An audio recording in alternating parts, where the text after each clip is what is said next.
Shalom, saudara terkasih di dalam Kristus. Inspirasi pagi ini saya beri judul Farisi Zaman Now.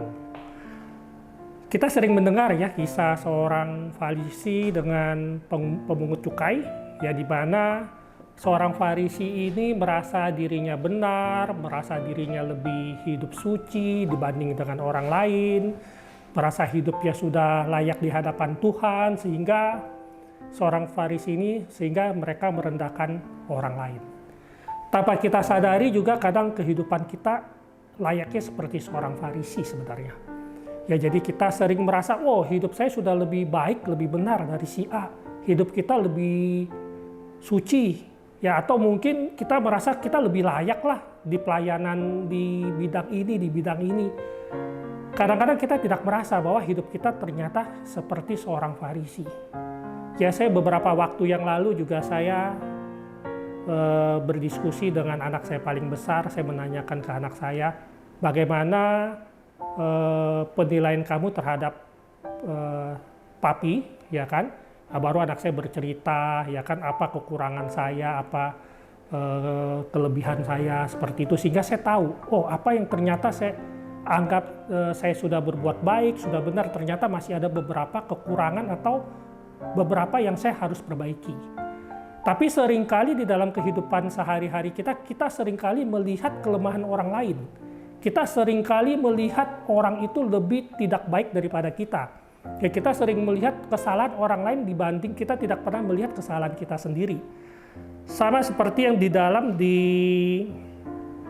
Matius 7 ayat 3. Di sini dibicara kata Yesus, mengapa engkau melihat lumbar di mata saudaramu, sedangkan balok di dalam matamu tidak engkau ketahui. Ya seringkali kita menilai orang lebih buruk daripada diri kita sendiri. Ya kita menganggap diri kita benar. Kita menganggap diri kita lebih baik.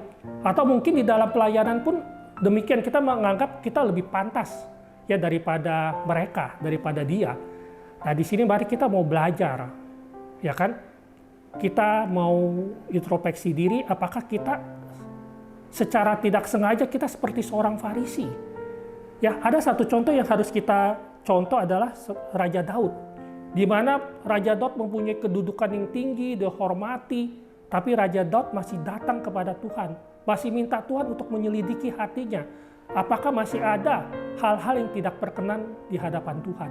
Kita bisa baca di dalam Mazmur 26 ayat 2-3. Di situ Raja Daud berkata, "Pujilah aku ya Tuhan, dan cobalah aku.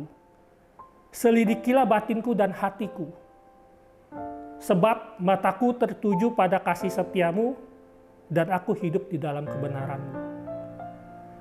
Apakah kita berani, saudara-saudara, untuk kita datang kepada Tuhan, minta Tuhan selidiki hati kita? Apakah kita berani datang kepada pasangan kita, datang kepada anak kita untuk menyelidiki apa yang telah kita perbuat selama ini? Apakah kita berani datang kepada pemimpin kita, baik di pekerjaan, di pelayanan, atau kepada rekan sesama? Apakah kita berani untuk datang kepada mereka untuk, ayo koreksi, ayo berikan saya inputan apa yang harus saya perbuat? Atau mungkin selama ini kita hanya merasa kita sudah baik, kita sudah benar, ya kan? Kita sudah layak untuk melayani. Mari teman-teman, pada inspirasi pagi ini kita jangan sama seperti seorang Farisi yang menganggap diri kita sudah pantas, diri kita sudah layak. Memang kita sudah dilayakkan oleh Tuhan untuk melayani. Ya tapi kita harus berintrospeksi diri bahwa selidiki aku Tuhan. Apakah ada hal-hal yang belum berkenan di hadapan-Mu? Ya kan? Supaya kita tahu apa yang Tuhan kehendaki di dalam kehidupan kita, Bapak Ibu. Kita mau datang kepada Tuhan untuk kita tahu apa yang Tuhan inginkan di dalam kehidupan kita. Demikian inspirasi pagi ini. Shalom, Tuhan memberkati.